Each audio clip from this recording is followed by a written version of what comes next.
ನಮಸ್ಕಾರ ಸ್ನೇಹಿತರೆ. ರಾಹುಲ್ ಗಾಂಧಿ ಅವರು ಕಡೆಗೂ ಜೈಲು ಸೇರುವ ಸಂದರ್ಭ ಬಂದೇ ಬಿಡ್ತು. ಇದೇನಿದು ಅಂತ ಶಾಕ್ ಆಗ್ತಾ ಇದ್ದೀರಾ? ಹೌದು. ಯಾಕೆ ಅಂತ ವಿವರಿಸಿ ವಿತ್ ಎಕ್ಸಾಂಪಲ್ ಹೇಳ್ತೀನಿ. ನಿಮಗೆ ಈಗಾಗಲೇ ಗೊತ್ತಿದೆ, ರಾಹುಲ್ ಗಾಂಧಿ ಅವರ ಸಿಟಿಜನ್ಶಿಪ್ ಪೌರತ್ವಕ್ಕೆ ಸಂಬಂಧಪಟ್ಟಂತೆ ಎರಡೆರಡು ನ್ಯಾಯಾಲಯದಲ್ಲಿ ಕೇಸ್ ದಾಖಲಾಗಿದೆ. ಒಂದು ಡೆಲ್ಲಿ ಹೈಕೋರ್ಟ್, ಇನ್ನೊಂದು ಅಲಹಾಬಾದ್ ಹೈಕೋರ್ಟ್. ಈಗಾಗಲೇ ಡಿಸೆಂಬರ್ 19ನೇ ತಾರೀಕು ಡೆಡ್ ಲೈನ್ ಕೊಟ್ಟಿದೆ ನ್ಯಾಯಾಲಯ ಕೇಂದ್ರ ಗೃಹ ಇಲಾಖೆಗೆ. ರಾಹುಲ್ ಗಾಂಧಿ ಅವರು ದ್ವಿಪೌರತ್ವ, ಭಾರತದ ನಾಗರಿಕತೆಯ ಜೊತೆಗೆ ಬ್ರಿಟಿಷ್ ನಾಗರಿಕತೆಯನ್ನು ಹೊಂದಿದ್ದಾರಾ ಚೆಕ್ ಮಾಡಿ ಹೇಳಿ ಅಂತ ಗೃಹ ಇಲಾಖೆಗೆ ಆದೇಶ ಕೊಟ್ಟಿತ್ತು. ರಾಹುಲ್ ಗಾಂಧಿ ಇದೇ ವಿಚಾರಕ್ಕೆ ಸಂಬಂಧಪಟ್ಟಂತೆ ಜೈಲು ಸೇರ್ತಾರೆ ಅಂತ ಹೇಳಿದೆ. ಆ ವಿಚಾರಕ್ಕೆ ಬರ್ತೀನಿ. ಸೇಮ್ ಡಿಟ್ಟು ಇದೇ ರೀತಿಯ ಪ್ರಕರಣಕ್ಕೆ ತೆಲಂಗಾಣದ ಹೈದರಾಬಾದ್ ನಲ್ಲಿ ಒಂದು ತೀರ್ಪು ಬಂದಿದೆ. PRS ನ ಮಾಜಿ MLA ಚನ್ನಮನೇನಿ ರಮೇಶ್ ಅಂತ ಇವರ ಹೆಸರು. ಇವರು ಜರ್ಮನಿಯ ನಾಗರಿಕರು ಹೌದು. ಈ ಹಿಂದೆ ಎಲೆಕ್ಷನ್ಗೆ ಕಂಟೆಸ್ಟ್ ಮಾಡಿದಂತಹ ಸಂದರ್ಭದಲ್ಲಿ ಇದನ್ನು ಮುಚ್ಚಿಟ್ಟಿದ್ರು ಅಂತ ಹೇಳಲಾಗ್ತಾ ಇದೆ. ಅದೇ ವಿಚಾರಕ್ಕೆ ಸಂಬಂಧಪಟ್ಟಂತೆ ಈಗ ಹೈದರಾಬಾದ್ ನ್ಯಾಯಾಲಯದಲ್ಲಿ ಇವರ ವಿರುದ್ಧ ತೀರ್ಪು ಬಂದಿದೆ. ದೊಡ್ಡ ಮೊತ್ತದ ಅಮೌಂಟ್ ದಂಡವಾಗಿ ಕಟ್ಟಬೇಕಾಗಿದೆ. ಅದನ್ನ ಕಟ್ಟದೆ ಹೋದ್ರೆ ಜೈಲೂಟ ಫಿಕ್ಸ್. ಅದರ ಜೊತೆಗೆ ಭಾರತದ ನಾಗರಿಕತ್ವ ಸಹ ಖತಮ್ ಆಗುತ್ತೆ. ಈ ತೀರ್ಪಿನ ಹಿನ್ನೆಲೆಯಲ್ಲೇ ನಾನು ಹೇಳ್ತಾ ಇರೋದು, ರಾಹುಲ್ ಗಾಂಧಿಗೂ ಸಂಕಷ್ಟ ಸ್ಟಾರ್ಟ್ ಆಗಿ ಬಿಡ್ತಾ. ಒಂದು ವೇಳೆ ರಾಹುಲ್ ಗಾಂಧಿ ವಿರುದ್ಧ ಏನಾದರೂ ತೀರ್ಪು ಬಂದ್ರೆ ಅವರ MP ಸ್ಥಾನಕ್ಕೂ ಕೂತಿದೆ. LOP ಅಂತೂ ಮೊದಲೇ ಇರಲ್ಲ. ಭಾರತದ ನಾಗರಿಕತ್ವನ ಕಸಿದುಕೊಳ್ಳಲಾಗುತ್ತೆ. ದೊಡ್ಡ ಮೊತ್ತದ ದಂಡ ವಿಧಿಸಲಾಗುತ್ತೆ. ಅದನ್ನೇನಾದ್ರೂ ಪೇ ಮಾಡದೆ ಹೋದ್ರೆ ಜೈಲು ಸೇರುವುದು ಗ್ಯಾರಂಟಿ.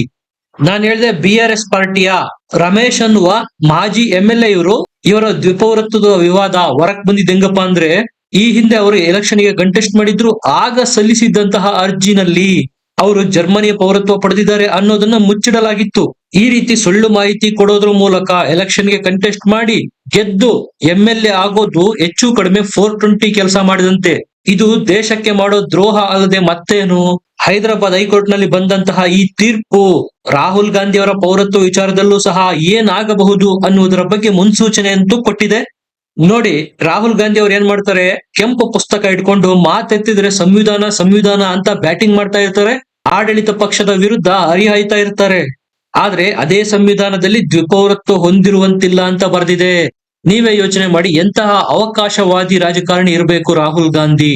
ಹೈದರಾಬಾದ್ ನಲ್ಲಿ ಮಾಜಿ MLA ರಮೇಶ್ ಅವರ ವಿರುದ್ಧವಾಗಿ ಪೌರತ್ವಕ್ಕೆ ಸಂಬಂಧಪಟ್ಟ ತೀರ್ಪು ಬಂದಿರೋದ್ರಿಂದ ಎಲ್ಲೋ ಒಂದು ಕಡೆ ರಾಹುಲ್ ಗಾಂಧಿಗೂ ಸಹ ಕಾನೂನಿನ ಕುಣಿಕೆ ಬಿಗಿ ಆಗ್ತಾ ಇರೋದರ ಸ್ಪಷ್ಟ ಮುನ್ಸೂಚನೆಗಳನ್ನು ಇದು ಕೊಡುತ್ತೆ.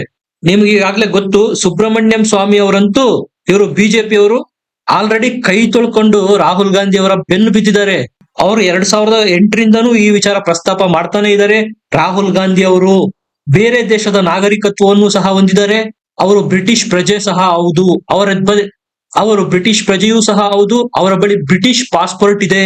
ಅದರ ಬಗ್ಗೆ ನನ್ನ ಬಳಿ ದಾಖಲೆ ಇದೆ. ಇವರು ಬ್ರಿಟನ್ಗೆ ಹೋಗಿ ಏನ್ ಮಾಡ್ತಾರೆ, ಯಾವ ಕಂಪನಿಗೆ ಡೈರೆಕ್ಟರ್ ಆಗಿದ್ದಾರೆ, ಅದು ಏನ್ ಕಾರ್ಯನಿರ್ವಹಿಸುತ್ತೆ. ಸುಬ್ರಹ್ಮಣ್ಯಂ ಸ್ವಾಮಿ ಅವರು 2008ರಿಂದಾನೇ ಈ ಬಗ್ಗೆ ಹೇಳ್ತಾನೆ ಬಂದಿದ್ದಾರೆ. ಸುಬ್ರಹ್ಮಣ್ಯಂ ಸ್ವಾಮಿ ಅವರು ಇನ್ನೂ ಒಂದ್ ಹೆಜ್ಜೆ ಮುಂದೆ ಹೋಗಿ, ನನ್ನ ಬಳಿ ನೀವು ದ್ವಿಪೌರತ್ವ ಹೊಂದಿರೋದಕ್ಕೆ ದಾಖಲೆಗಳಿದಾವೆ, ಇದನ್ನ ನೀವು ಚಾಲೆಂಜ್ ಮಾಡಿ ಅಂತ ಕೋರ್ಟ್ ಮೆಟ್ಟಿಲೇರಿದ್ರು. ಆದ್ರೆ ರಾಹುಲ್ ಗಾಂಧಿ ಇದಕ್ಕೆ ಉತ್ತರ ಇದುವರೆಗೂ ಕೊಟ್ಟಿಲ್ಲ. ಎಲ್ಲೋ ಒಂದ್ ಕಡೆ ಕಳ್ಳನ ಮನಸ್ಸು ಉಳ್ಳುಳ್ಳಗೆ ಅನ್ನೋದು ಇದಕ್ಕೇನಾ? ಸುಬ್ರಹ್ಮಣ್ಯಂ ಸ್ವಾಮಿ ಅವರು ಅಷ್ಟು ದೊಡ್ಡ ಸೀರಿಯಸ್ ಅಲಿಗೇಷನ್ ಮಾಡ್ತಾ ಇದ್ರೂನು ಸಹ, ಹೌದು ನನ್ನ ಬಳಿ ದ್ವಿಪೌರತ್ವ ಇದೆ ಅಥವಾ ಇಲ್ಲ, ನೀವು ಮಾಡ್ತಾ ಇರೋ ಅಲಿಗೇಷನ್ ಶುದ್ಧ ಸುಳ್ಳು ಅಂತನಾದ್ರೂ ಸಾಬೀತು ಮಾಡ್ಬೇಕಾ? ಅಥವಾ ನಾ ಅಂತನಾದ್ರೂ ಹೇಳ್ಬೇಕಾ? ಒಂದಂತೂ ಸ್ಪಷ್ಟ, ಹೈದರಾಬಾದ್ ನಲ್ಲಿ BRS ನ ಮಾಜಿ MLA ರಮೇಶ್ ಅವರ ವಿರುದ್ಧ ಕಾನೂನು ಕ್ರಮ ಕೈಗೊಂಡಿದೆ. ಅದು ಈಗ ಒಂದು ಗ್ರೌಂಡ್ ನ ಸೆಟ್ ಮಾಡಿದೆ. ವ್ಯಕ್ತಿ ಎಂತಹ VVIPನೇ ಆಗಿರ್ಲಿ, LOP ನಾಯಕನೇ ಆಗಿರ್ಲಿ, ಪ್ರಧಾನಿನೇ ಆಗಿರ್ಲಿ, ದೇಶದ ನೆಲದ ಕಾನೂನಿನ ಮುಂದೆ ಎಲ್ಲರೂ ಒಂದೇ ಅಂತ. ಹಾಗಾಗಿ ರಾಹುಲ್ ಗಾಂಧಿ ಅವರಿಗೆ ಚಳಿಗಾಲದಲ್ಲೂ ಬೆವರು ಬರ್ತಾ ಇದೆ. ತೆಲಂಗಾಣದ ರಮೇಶ್ ಅವರ ಕೇಸ್ಗೂ ರಾಹುಲ್ ಗಾಂಧಿ ಅವರ ಕೇಸ್ಗೂ ಸಾಕಷ್ಟು ಸಾಮ್ಯತೆಗಳಿದಾವೆ. ಹಾಗಾಗಿ ರಾಹುಲ್ ಗಾಂಧಿ ತನ್ನ ಲೀಡರ್ ಆಫ್ ಅಪೋಸಿಷನ್ ಸ್ಥಾನ, MP ಸ್ಥಾನ, ಭಾರತದ ನಾಗರಿಕತ್ವ ಈ ಎಲ್ಲವನ್ನು ಕಳೆದುಕೊಳ್ತಾ ಇದ್ದಾರೆ. ಒಂದು ವೇಳೆ ಏನಾದರೂ ರಾಹುಲ್ ಗಾಂಧಿ ಅವರು ದ್ವಿಪೌರತ್ವ ಹೊಂದಿದ್ದಾರೆ ಅಂತ ಸಾಬೀತಾಗಿದ್ದೇ ಆದ್ರೆ ಇದುವರೆಗೂ ಅವರು ಮಾಡಿದ್ದ ಕ್ರೆಡಿಬಿಲಿಟಿಗೆ ಧಕ್ಕೆ ಆಗುತ್ತೆ, ದೊಡ್ಡ ಕಪ್ಪು ಚುಕ್ಕಿ ಆಗುತ್ತೆ. ಸಂವಿಧಾನ ಅಂತ ಹೇಳಿ ದೇಶದ ದಿಕ್ಕು ತಪ್ಪಿಸಿ ತಾನೇ ಸಂವಿಧಾನದ ವಿರುದ್ಧವಾಗಿ ದ್ವಿಪೌರತ್ವ ಹೊಂದಿ ದೇಶದ ಸಾಂವಿಧಾನಿಕ ಪದವಿನಲ್ಲಿ ಕೂತಿದ್ದಾರೆ. ಸಂವಿಧಾನದಲ್ಲಿ ಬರೆದಿರ್ತಕ್ಕಂಥ ಹಕ್ಕು ಮತ್ತು ಕರ್ತವ್ಯಗಳು ಕೇವಲ ಸಾಮಾನ್ಯ ಜನರಿಗೆ ಮಾತ್ರ ಅಪ್ಲೈ ಆಗುತ್ತಾ, ಗಾಂಧಿ ಕುಟುಂಬಕ್ಕೆ ಅಪ್ಲೈ ಆಗೋದಿಲ್ವಾ ಅಂತ ಜನ ಪ್ರಶ್ನೆ ಮಾಡುವ ದಿನಗಳು ದೂರ ಇಲ್ಲ. ರಾಹುಲ್ ಗಾಂಧಿ ಅವರ ಈ ದ್ವಿಪೌರತ್ವ ಸಾಬೀತಾಗಿದ್ದೆ ಆದ್ರೆ ಇದುವರೆಗೂ ಏನು ಮಹಾನಾಯಕ ಅಂತ ಇಮೇಜ್ ಬಿಲ್ಡ್ ಮಾಡಿದ್ದಾರೆ, ಆ ಇಮೇಜ್ ಕ್ಷಣಾರ್ಧದಲ್ಲಿ ಧಾರಾಶಾಹಿಯಾಗುತ್ತೆ. ಪೊಲಿಟಿಕಲ್ ಕರಿಯರ್ ದಿ ಎಂಡ್ ಆದ್ರೂ ಯಾವುದೇ ಆಶ್ಚರ್ಯ ಇಲ್ಲ. ಸ್ನೇಹಿತರೆ, ಮೋದಿ ಅವರು ಯಾವಾಗ್ಲೂ ದೂರದೃಷ್ಟಿ ಇಟ್ಕೊಂಡು ಕೆಲಸ ಮಾಡೋರು. ಪ್ರಾರಂಭದಿಂದಲೂ ನಾನು ವಂಶ ಪಾರಂಪರ್ಯ ಪಾಲಿಟಿಕ್ಸ್ ನ ವಿರೋಧ ಮಾಡ್ತೀನಿ, ಅದು ದೇಶದ ಅಭಿವೃದ್ಧಿಗೆ ಮಾರಕ ಅಂತಾನೆ ಹೇಳ್ತಾ ಬಂದಿದ್ದಾರೆ. ಅದಕ್ಕಾಗಿ ಕಾಂಗ್ರೆಸ್ ಮುಕ್ತ ಭಾರತ ಘೋಷಣೆಯನ್ನು ಸಹ ಮಾಡಿದ್ರು. ಅದನ್ನ ಗಾಂಧಿ ಫ್ಯಾಮಿಲಿಯಿಂದನೇ ಶುರು ಮಾಡಿದ್ದಾರೆ. ಮೋದಿಗೆ ಗೊತ್ತಿದೆ, ಕಾಂಗ್ರೆಸ್ ಮುಕ್ತ ಭಾರತ ಮಾಡಿದ್ರೆ ಭಾರತ ಅರ್ಥ ಸ್ವಚ್ಛ ಆದಂತೇನೆ ಅಂತ. ಇದುವರೆಗೂ ಏನಿತ್ತು ವಿಚಾರ, ರಾಹುಲ್ ಗಾಂಧಿ ಅವರ ಪೌರತ್ವಕ್ಕೆ ಸಂಬಂಧಪಟ್ಟಂತೆ ಏನಾದರೂ ಆಕ್ಷನ್ ತೆಗೆದುಕೊಳ್ಳೋದಿಕ್ಕೆ ಹೋದ್ರೆ ನ್ಯಾಯಾಲಯದಲ್ಲಿ ಹಿನ್ನಡೆಯಾಗಬಹುದೇನೋ ಅನ್ನುವ ಅನುಮಾನಗಳು ಮೋದಿ ಸರ್ಕಾರಕ್ಕಿತ್ತು. ಆದ್ರೆ ಈಗ ತೆಲಂಗಾಣದ ಒಬ್ಬ ಮಾಜಿ MLA ವಿಚಾರದಲ್ಲಿ ನ್ಯಾಯಾಲಯನೇ ತೀರ್ಪು ಕೊಟ್ಬಿಟ್ಟಿದೆ. ಈಗ ಯಾವುದೇ ಮುಲಾಜಿಲ್ಲದೆ ರಾಹುಲ್ ಗಾಂಧಿ ವಿರುದ್ಧ ಕ್ರಮ ಕೈಗೊಳ್ಳುತ್ತೆ ಕೇಂದ್ರ ಸರ್ಕಾರ. ಕೇವಲ 6 ತಿಂಗಳ ಹಿಂದೆ ಯಾವ ರಾಹುಲ್ ಗಾಂಧಿ ಅವರು 99 ಸೀಟ್ಗಳನ್ನು ಪಡೆದು ಮೋದಿ ಅವರ ಆತ್ಮವಿಶ್ವಾಸನ ಪುಡಿ ಪುಡಿ ಮಾಡಿದ್ದೀನಿ ಅಂತ ಹೇಳಿಕೊಂಡು ಓಡಾಡ್ತಾ ಇದ್ರು, ಅದೇ ರಾಹುಲ್ ಗಾಂಧಿ ಕೇವಲ 6 ತಿಂಗಳ ಅಂತರದಲ್ಲೇ ಬಿಜೆಪಿ ಮತ್ತು ಮೋದಿ ವಿರುದ್ಧ ಬ್ಯಾಕ್ ಫುಟ್ ಗೆ ಬಂದಿದ್ದಾರೆ. ಅವರದ್ದೇ ಮೈತ್ರಿ ಪಕ್ಷದವರು ಅವರಿಗೆ ಸಾಥ್ ಕೊಡೋದಕ್ಕೆ ರೆಡಿ ಇಲ್ಲ.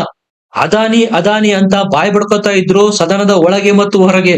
ಯಾವಾಗ ಬಿಜೆಪಿಯವರು ಸೋನಿಯಾ ಗಾಂಧಿ, ಪ್ರಿಯಾಂಕಾ ಗಾಂಧಿ ಮತ್ತು ರಾಹುಲ್ ಗಾಂಧಿ 3 ಜನರನ್ನ ಸೋರೋಸ್ ಜೊತೆಗೆ ಲಿಂಕ್ ಮಾಡಿ ಸದನದ ಒಳಗೇನೆ ಸತ್ಯನ ಬಟಾ ಬಯಲು ಮಾಡೋದಕ್ಕೆ ಶುರು ಮಾಡಿದ್ರು, ಅಕ್ಷರ ಸಹ ರಾಹುಲ್ ಗಾಂಧಿ ಗಲಿಬಿಲಿಗೊಂಡಿದ್ದಾರೆ.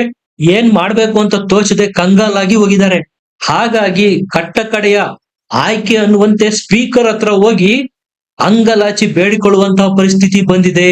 ಬಿಜೆಪಿಯವರು ನಮ್ಮನ್ನು ಸೋರೋಸ್ ಜೊತೆಗೆ, ನಮ್ಮ ಕುಟುಂಬದ ಸಂಬಂಧವನ್ನು ಸೋರೋಸ್ ಜೊತೆಗೆ ಲಿಂಕ್ ಮಾಡಿ ಸದನದಲ್ಲಿ ಪ್ರಸ್ತಾಪ ಮಾಡ್ತಾ ಇದ್ದಾರೆ. ಇದೆಲ್ಲ ಕಡತಕ್ಕೆ ಹೋಗ್ತಾ ಇದೆ, ದಯವಿಟ್ಟು ಇದನ್ನ ಕಡತದಿಂದ ತೆಗಿಸಿ ಅಂತ ಸ್ಪೀಕರ್ಗೆ ಅಂಗಲಾಚಿ ಬೇಡ್ಕೋತಾ ಇದ್ದಾರೆ ರಾಹುಲ್ ಗಾಂಧಿ.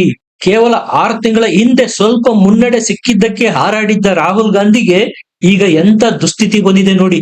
ಸ್ನೇಹಿತರೆ, ನಿಮ್ಗೆ ಒಂದು ನೆನಪಿರಲಿ, ಲೋಕಸಭೆಯಲ್ಲಿ ಯಾವುದೇ ವಿಚಾರ ಚರ್ಚೆ ಆದ್ರೆ ಅದಕ್ಕೆ ಪೂರಕ ಸಾಕ್ಷ್ಯಾಧಾರಗಳನ್ನು ಚರ್ಚೆ ಮಾಡುವವರು ಕೊಟ್ರೆ ಸ್ಪೀಕರ್ ಅದನ್ನ ಕಡತಕ್ಕೆ ಸೇರಿಸ್ತಾರೆ. ಈಗ ಮೋದಿ ಇರ್ಬೋದು, ನಾಳೆ ಯೋಗಿ ಬರ್ಬೋದು, ಆದ್ರೆ ಕಡತಕ್ಕೆ ಸೇರಿರ್ತಕ್ಕಂಥ ದಾಖಲೆಗಳನ್ನ ಯಾವಾಗ ಬೇಕಾದ್ರೂ ಸದನದಲ್ಲಿ ಉಲ್ಲೇಖ ಮಾಡಬಹುದು. ಆಗ ಮುಂದೊಂದು ದಿನ ಈ ರೀತಿ ರಾಹುಲ್ ಗಾಂಧಿ ಮತ್ತು ಗಾಂಧಿ ಕುಟುಂಬದವರಿದ್ರು ಜಾರ್ಜ್ ಸೋರೋಸ್ ಜೊತೆಗೆ ಸೇರಿ ದೇಶದ್ರೋಹಿ ಚಟುವಟಿಕೆಯಲ್ಲಿ ಪಾಲ್ಗೊಂಡಿದ್ರು ಅಂತ ಹೇಳಿದ್ರು ಯಾವುದೇ ಆಶ್ಚರ್ಯ ಇಲ್ಲ.